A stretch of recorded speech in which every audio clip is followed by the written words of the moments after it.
মাদারীপুর রাজৈর উপজেলা তাঁতিকান্দা এলাকার টেকেরহাট কুমার নদী থেকে ড্রেজারের মাধ্যমে অবৈধভাবে বালি উত্তোলনের সময় ৩ জনকে আটক করে রাজৈর উপজেলা নির্বাহী officer. Staff reporter Mohammad Mohiuddin Chowdhury হীরার পাঠানো ভিডিও চিত্রে বিস্তারিত। সাথে আছে আমি রাজিয়া সুলতানা। আপনারা দেখছেন i1 টিভি। 10 জুলাই রোজ বৃহস্পতিবার সকাল আনুমানিক 11:30 সময় অভিযান চালিয়ে টেকেরহাট তাঁতিকান্দা কুমার নদী থেকে ড্রেজার মেশিনের মাধ্যমে অবৈধভাবে বালি উত্তোলনের সময় অভিযান চালিয়ে রাজৈর উপজেলা নির্বাহী অফিসার মোহাম্মদ মাহফুজুল হক 3 জনকে আটক করতে সক্ষম হয়।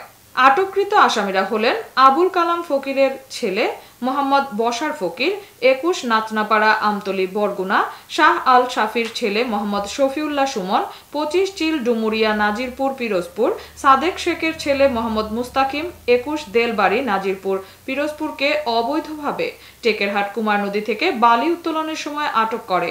উভয় আসামিকে অবৈধ বালি উত্তোলন আইনে 7 দিনের জেল মঞ্জুর করে কারাগারে প্রেরণ করার নির্দেশ দেয়।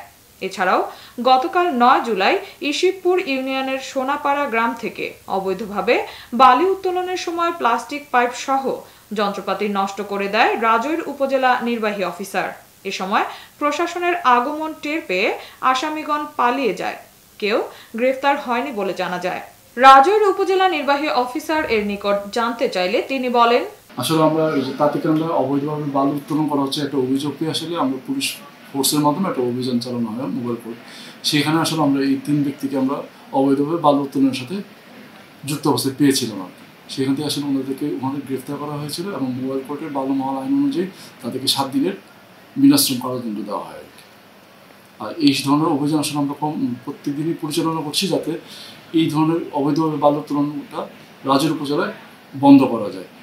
আমরা গতকালও অভিযান চালিয়েছিলাম ইসুফপুরের সোনাপাড়া এলাকায়। আজকে সকালে আমরা অভিযান চালিয়েছি কবিরাজপুরের। আগামীকাল এবং আগামী সপ্তাহ আমরা ক্রমান্বয়ে প্রত্যেকটা ইউনিয়ন ওই ধরনের অভিযান চলতে থাকবে।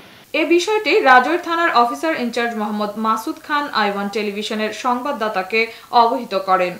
উপজেলা নির্বাহী অফিসার রাজৈর থানার এসআই মোহাম্মদ তরিকুল ইসলামের কাছে আসামিদের কারাগারে প্রেরণের জন্য হস্তান্তর করে এবং উপজেলা নির্বাহী অফিসার বলেন এই অভিযান চলমান থাকবে বলেও জানান। এতক্ষণ সঙ্গে থাকার জন্য ধন্যবাদ। i1 টিভির নিয়মিত আপডেট পেতে ভিজিট করুন আমাদের ওয়েবসাইট, ফেসবুক, ইনস্টাগ্রাম ও ইউটিউব চ্যানেলে।